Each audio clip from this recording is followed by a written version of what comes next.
It is true, generational differences are relatively minor.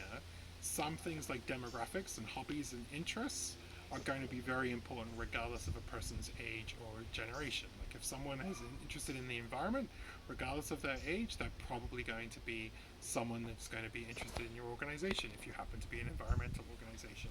However, when you're looking at the big picture of millions of individuals, these sort of things come much more into play. If you think about differences in how people have been brought up and what technology they leverage, think about, personally, I think about my nieces and nephews, about how they're engaging and using social media, how they're streaming, how they're making videos. In 5 minutes, they're creating elaborate videos with lots of effects. That's just something from their upbringing and as a result of having access to technology. Similarly, older generations, they've had different types of technology and what's been available to them, and so they've picked up different skills and have had different expertise as a result of it. So when you're thinking about an organization and how you wish to raise revenue from a fundraising and marketing perspective, obviously these sort of differences come into play. That's going to determine where you're going to advertise. Should you be doing direct mail? Should you be online? Should you be using social media? All of these things are going to be very important when you have an understanding of which generations you are targeting, i.e., who you'd like to approach, but also who is currently engaged with you. It's important to understand these things, and it will have an impact on your bottom line.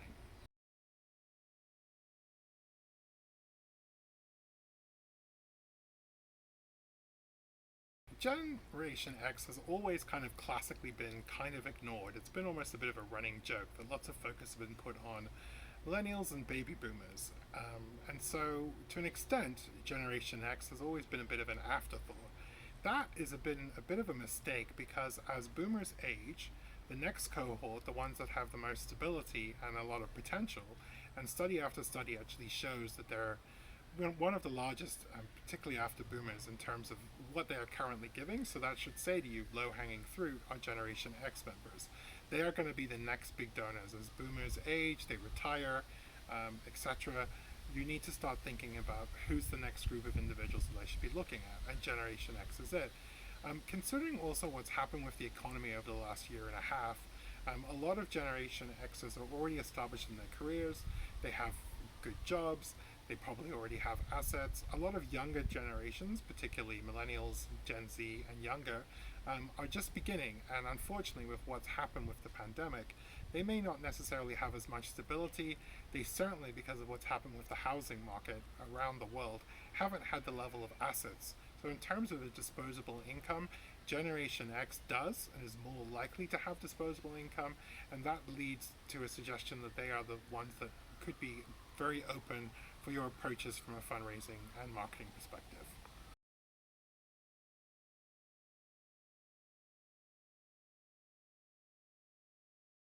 The key difference between Gen X is they're a bit of a in the middle.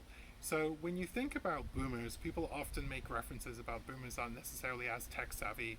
Obviously, that's a sweeping generalization, but they're very much giving to traditional channels. And then on the flip side, people will talk about millennials and younger being very tech savvy. They brought up, they know social media, etc. What is often neglected, and I say that Generation X are kind of true omni-channel individuals. They grew up in the computer age. So they do have the digital and technical know-how. On the flip side, because of they've also, they were around before Facebook. They were around before YouTube. So on the flip side, they've also kind of are more familiar with things like TV and direct mail. So there are definitely a combination of the both, and that makes them very unusual. And across the board, from organizations that they care about to what their values are, you'll see that they take a bit of both. So from that perspective, if you really want to appeal to Generation X, it's almost thinking about, hey, what works for boomers, but also what's working for millennials. Both of them together are going to work well for Generation X, but the key is that you need to have both things going.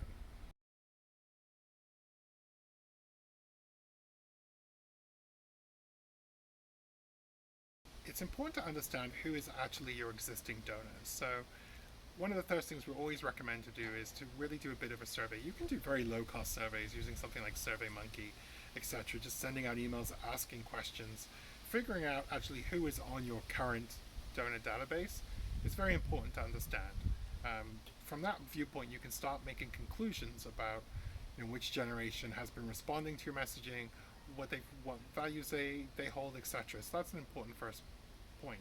That being said, if Generation X makes up a significant portion of your donor file, or you're looking to expand, you need a new group of donors, and you're thinking Generation X might be a good one to go to in light of the fact that they do have stability and they are one of the larger and are going to be the most important generation in terms of giving in the near future. Thinking about the values that the individuals hold and what approaches are important to them is going to be important. So, talking about approaches, as I mentioned, things that millennials respond to, but also baby boomers respond to, so that's direct mail, but also they do respond to digital. So, having an omni channel approach will be crucial if you want to reach out to Generation X. A lot of organizations will focus too much on one or the other. You truly do need to be omni channel and have lots of things firing if you want to successfully reach Generation X. In terms of values,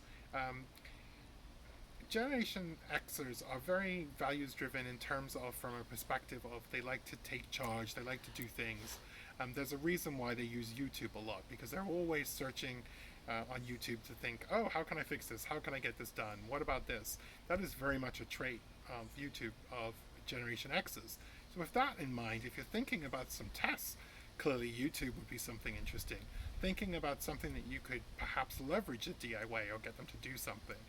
Thinking through those kind of things that are going to resonate with their approaches and values, that's going to be something that would probably work quite well to approach a Generation Xer.